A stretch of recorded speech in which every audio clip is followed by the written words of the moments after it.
Hello, lovely people. I'm Emily, and this is my story. I know you have heard a lot about awful mothers in law. However, my story is a little different.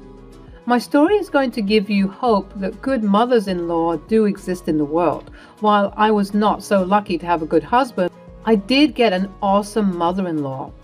It was 3 years ago that I married my husband. He was my colleague in the office I was working at. Carl, my husband, has a pretty charismatic personality. Naturally, people are drawn to his charm and like him immediately. I was one of those unfortunate people who fell for his charms. Back then, I was naive and was easily influenced by his sweet talking. I was fresh out of a bad relationship, and being with Carl made me happy. He was a great guy and had a good reputation in his office. Sure, he was a little flirty, but it wasn't overwhelming at all. People around him always described him as a good guy. When we went on our first date, I knew he was a good guy. He said, "I'm a very family-oriented person, Emily. I know you have the same values as me. You see, my disabled mother lives with me. My dad left her after she became disabled. However, I am a good son and promise to take care of her. Family is very important to me."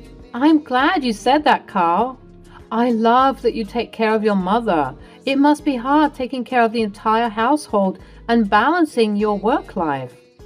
"Oh, it's very difficult, but there is no other way.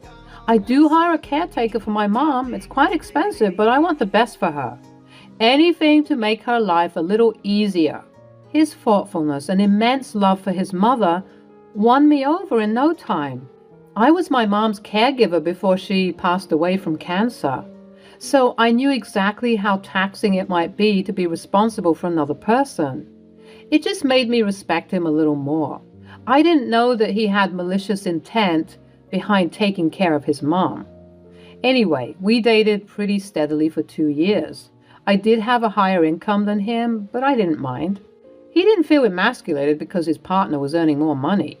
Again, all these just cemented my belief that he was the perfect boyfriend. During the 2 years we dated, I did meet his parents. His parents got divorced after his mother, Kate, became disabled from an accident. His father, Ted, didn't want to be stuck taking care of a disabled person. Kate had mobility issues and required a wheelchair at all times. She did get disability from the government, but it didn't help. Carl had told me everything. I felt bad for Kate and disliked Ted ever since I found out everything he had done. However, Carl was close to Ted, so I had to tolerate him anyway. Carl proposed to me shortly after I met his parents. I said yes because I thought he would be a good husband. Plus, I was in love and wanted to have a family with him. After proposing to me, he said, "Emily, you know my mom lives with me. I do pay for a lot of her expenses. The caregiver and regular treatment she gets actually takes up a lot of my salary. I earn less than you, so I have little savings in my name. If you do marry me, you have to accept my financial state and my mother's responsibility." "That's okay, Carl. I know what it feels like to have someone dependent on you. Kate is such a nice person and I love her. I will have no problem living with her. She's like a mother to me." "I can understand why you like her, but living with her requires me to spend a lot of money. Are you okay with that?" "Yes, Carl, I'm okay with that. I don't need any of your money. In fact, I'm thinking about helping you out in taking care of your mom. It will ease the burden on you." "Really? You do that?" "You don't have to, but I would really appreciate it if you helped a little." "Of course I would help. As I said, she's almost like my own mother. It feels good to have a parent back after so many years." Carl kept thanking me for understanding his situation. I really meant it when I said I would take care of Kate. I would be happy to do it for him and Kate. Our wedding happened just 1 year later. I did the majority of the planning because he was busy working on a promotion. I didn't mind because I wanted him to achieve his dreams. I even paid for the majority of the wedding because I knew he had little in savings. After the wedding, Carl became an attentive and loving husband. I could see that he really cared for his mother. Kate was also extremely loving towards me. She was always pretty excited to see me and spend time with me. I saw that she doesn't have much of a connection with Carl. I found it strange, but thought nothing of it. About 3 months after the wedding, Carl sat me down to talk about Kate. He said, "Emily, I was thinking about taking Mom to a new doctor. He's the best in the city and can help Mom better, but the treatment is going to be expensive. Can you help me out with some money?" "Sure, Carl. Just tell me what you need. You can send the bills to me directly and I can make the payment." "Why don't you just transfer me the amount? It will be easier for me to complete the payments. I don't like to keep pending bills. Besides, I think I will be short on this month's money for the caregiver." "Okay, Carl, just tell me the amount and I'll send it to you. If it really helps Kate, I don't have any problem paying for the treatment." Carl again thanked me a lot and promised to pay it back. I told him that there was no need for that. I simply wanted Kate to get better. Ted was the only one who complained about everything. He hated that we spent a lot of money on Kate. Ted always said, "Why do you two waste money on that woman? She's a useless person and doesn't need so much pampering. Kate will never get better, so why waste the money?" "Dad, this new treatment is going to help. I just know it. Besides, Emily helps out a lot, so money is not that tight anymore." "Yes, Ted, we want to take care of her. Not everyone looks for something in return when they help out a loved one." Ted just made a face and looked away. Carl also looked a little uncomfortable and changed the conversation. I thought his behavior was odd, but didn't comment on it. Also, I was a little skeptical about sending money directly to his account. I did trust him, but it just didn't make sense to me. After I started to contribute to Kate's expenses, Carl started to change. He became a little demanding with money requests and pulled all sorts of excuses. He appeared to be short of money every month. Slowly, he was almost taking away $1,000 from my paycheck every month. The amount was absurd, but I knew that the treatment was expensive. However, Kate wasn't showing any signs of getting better. Carl was also paying less attention to me. He came home late from work and always went straight to sleep. Helping with housework was out of the question. When I asked him about his behavior, he said, "I'm working hard for a promotion, Emily. You see how long I stay in the office? I need a break. You don't have anything to do in the house, so might as well do the chores. You come back home earlier than me anyway." "But I have to take care of Kate now. You refuse to hire a caregiver in the evening. I am the one who looks after your mom now. I'm struggling with all the work, Carl. You need to do better." "You knew what you were getting into. I remember telling you everything. You agreed to help out with Mom. There is no reason why you are complaining now." "I can take care of your mom, Carl, but I can't be the only one who does everything. She is your mom. You need to step up too." "I have been taking care of her for so long. I need a break. Since you like her so much, you can deal with her. Now leave me alone." With that, he stormed off to his game room. I was stunned by what he said. It was like he was a completely different person. That night, I cried a lot after he went to sleep. I was feeling overwhelmed and he wasn't helping at all. I blamed his work for making him this way. The new project was taxing and I knew that he was working with a lot of new hires. One of these new hires was Cherry. She's equally popular in our office as Carl. They seem to have hit it off immediately. I was slightly uncomfortable with their closeness, but I trusted my husband. I knew it was normal for him to be a little flirty, but I always thought he wasn't going to cheat. I was so wrong when I found out the truth. One day, when I was back from work, Carl sat me down and told me that he had planned a vacation. I was thrilled until he told me more. "Emily, I planned this vacation with a lot of effort. I have been preparing everything for days, but we are not going on this trip together. I'm actually taking my friends with me. It will be a small get-together with my bros. We're not taking our spouses." "Wait, what? It's been 2 years since we went somewhere or even had a picnic. You were planning a vacation and not even taking me with you? How is this fair? Where are you even getting that money?" "Calm down, Emily. It's been a while since I have been out with the boys. Besides, it's not your concern where the money comes from." "Carl, Emily has been looking forward to the trip. You haven't been anywhere since your honeymoon. Can't you reconsider a little? Don't butt into our conversation, Mom. With your treatment, I have hardly any money to go anywhere. But I do give you my disability benefits, plus I gave you my inheritance money. You have been giving Carl your disability grants? I didn't know about this. Shut up, Emily. You don't have to know everything. This is between me and Mom. I was so angry that I couldn't think straight. First, he tells me he's leaving me home and going on a vacation with his friends. Then, I come to know that he's taking money from Kate. My head is spinning. However, I didn't know what to say. I was already pretty pissed at how he was treating me at home. Just before he left for the trip, he gave me even worse news. He said, Mom's caregiver won't be coming again. I've let her go. She was charging too much. I can't pay for that anymore. From now on, you will be taking care of her. In the morning, she can manage on her own. You just decided that without consulting me? Why do you think I will do as you say? Kate cannot be alone in the morning. This is ridiculous. I'm already paying so much money. Now you want me to take care of Kate completely? I'm not qualified to do so. Look, I don't care how you manage. You already said she's like your mother. I'm tired of her now. You can have her. She's just draining me financially. Mom is pretty useless anyway. Don't talk about her that way. She's your mom. Why are you acting so weird? You don't even spend time with me anymore. I don't understand this. You have changed, Carl.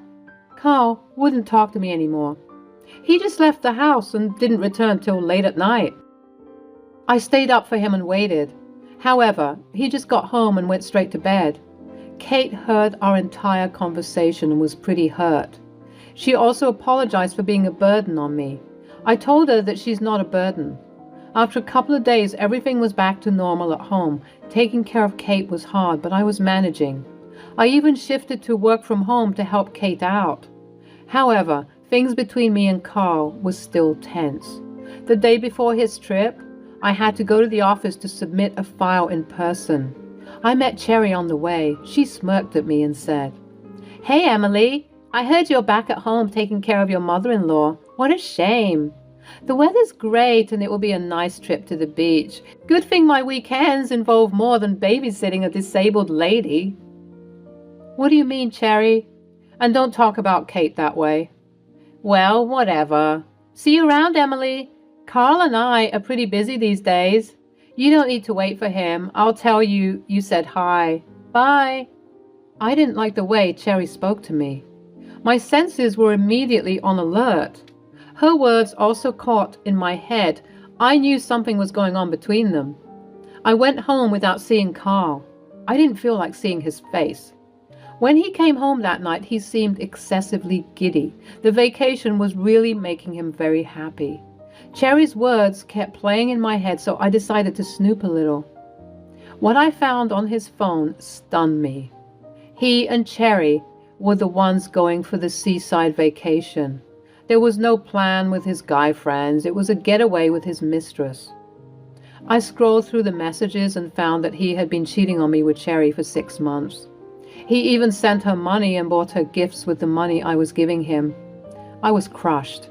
I didn't want to believe it. I quickly shut the phone so that Carl wouldn't find out. After Carl left the next day, I let my emotions get the best of me.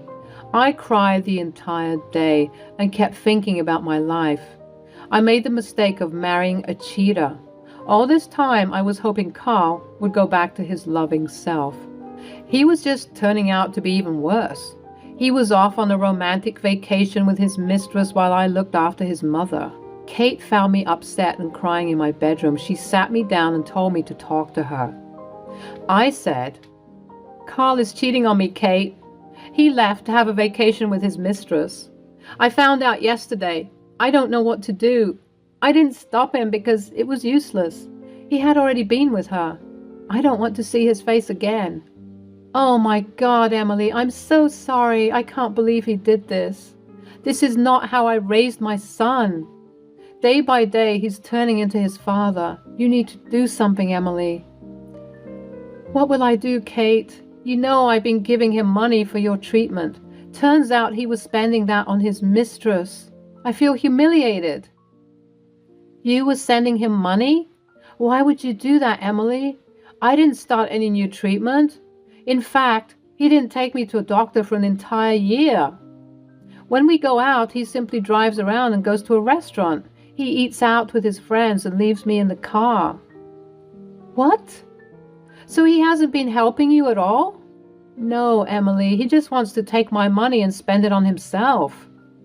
I didn't know he was also taking your money. I'm so sorry, Emily. You have had to sacrifice a lot because of me.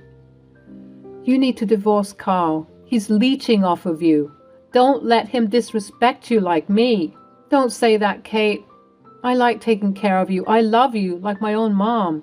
After meeting you, I felt like I had my mom back. As for Carl, don't worry. I have a plan. I will wreck his life.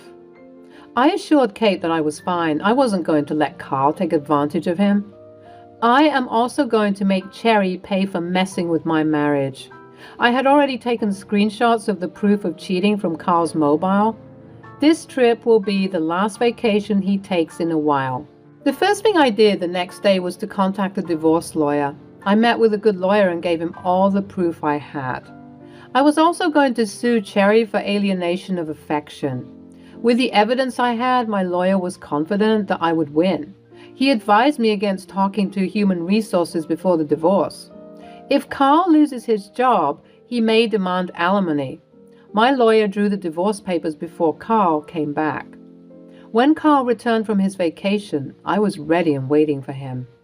Kate was also present. He looked like a deer caught in headlights. I calmly sat him down and said, I know you've been cheating on me, Carl. I have all the proof.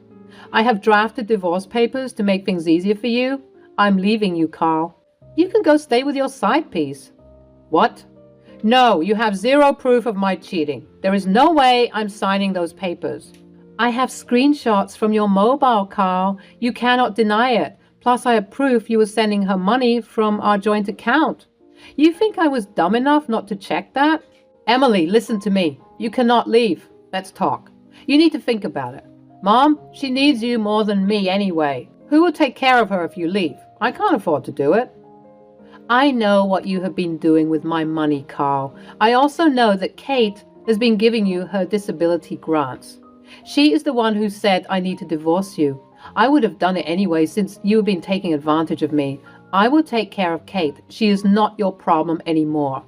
She's right. I don't want to stay married to a loser like you. You're even worse than your father. At least he didn't cheat on me. You can find somewhere else to stay. This is my house and you are not welcome here anymore. Emily can stay if she wants. No, you can't do this to your son. This house will be mine when you die. I'm the future owner of this place. Emily needs to move out if she leaves me. Absolutely not. I will never give you this house. You have not only stolen from Emily, but also from me. You say goodbye to my money as well. I will give you exactly 1 month to leave. The eviction notice is in your room. No, you can't do this to me. Where will I go? Carl just kept begging us to forgive him. He knew that he had messed up and we had the upper hand. Additionally, he lost whatever money he was milking out of us. He even cried when I handed him the divorce papers. He was begging me to reconsider. Carl called his father, who berated me for leaving him. Kate simply took the phone and gave him an earful instead. After 1 month, Carl was forced to move in with his dad. His mistress was also becoming agitated because Carl had stopped spending money on her. I pressed him for the divorce and threatened to tell his boss about the affair. He got scared and signed over the papers. However, I wasn't going to stop there. I still went ahead and sent the proof of the affair to his boss. Suffice it to say, both of them lost their jobs. I was on vacation with Kate when it happened. I missed the drama, but was glad I wouldn't have seen them anymore. I also went ahead with the alienation of affection suit against Cherry. They showed up to the hearing and looked like shit. She even begged me to withdraw the suit because she and Carl were out of jobs. I simply told her that was her punishment for messing up a marriage. I still stay with Kate and look after her. She will be my family even if Carl isn't. Kate had even talked about leaving the house to me. I haven't accepted, but she is adamant. I have gone back to the dating scene and been on some dates. I still haven't met the one, but I am really looking forward to the future.